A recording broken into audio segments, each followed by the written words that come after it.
How's it going, everybody? Welcome back to Mezcal Buzz. Welcome back to the channel, the first video for 2023. Today we're gonna start it off with another mezcal tasting.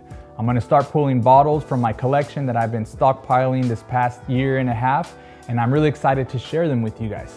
The mezcal I have today is called Mezquila, and it's a mezcal I picked up in Puebla. The name definitely caught my attention. So if you know the differences between mezcal and tequila, one of the main differences is the type of agave it's made from and the region that it's produced in. So coming from Puebla, we know that it cannot be tequila. Pretty cliche, pretty clever of mezcal, tequila, let's call it mezquila.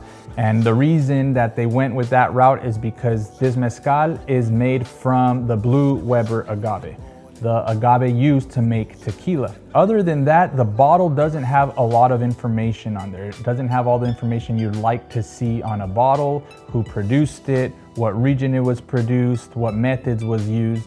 I looked it up, I looked up the brand and didn't find nothing online. So this might just be some experimental project that someone did, and I don't even know if they still have it or where you can find it. The information that it does say on the bottle, which is kind of interesting, is that it's handcrafted in Mexico.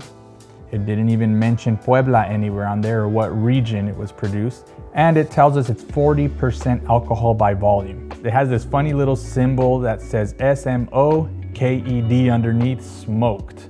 So I don't know if that means that it was literally smoked after, or smoke flavor was added to it, or that, you know, mezcal is smoky. Everybody says, oh, mezcal is so smoky, which not all mezcal is smoky. But let's just get to tasting it, right?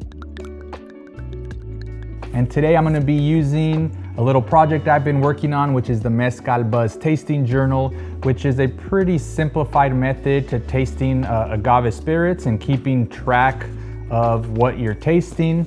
If you're interested to learn more about it, go ahead and see the link in the description or shoot me a message.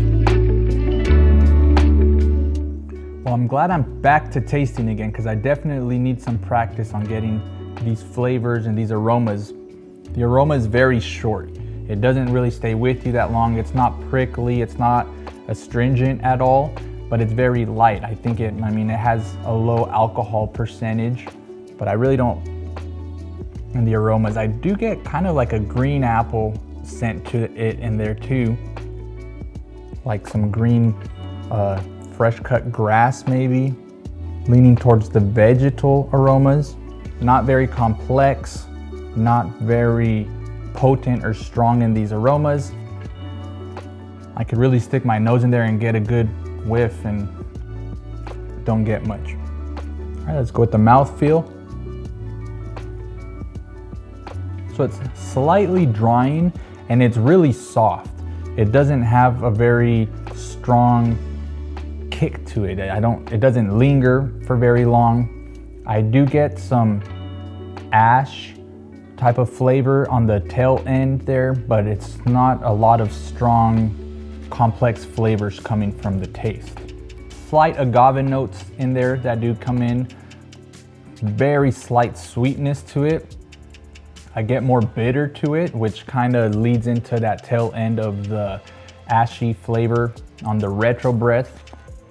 But it doesn't linger too long, kind of like the aroma. Once it's gone, it's gone. I have to keep revisiting it for those flavors to kick in. Very light in body. I think it lacks in the complexity and it lacks in those flavors that I like to have in a good mezcal.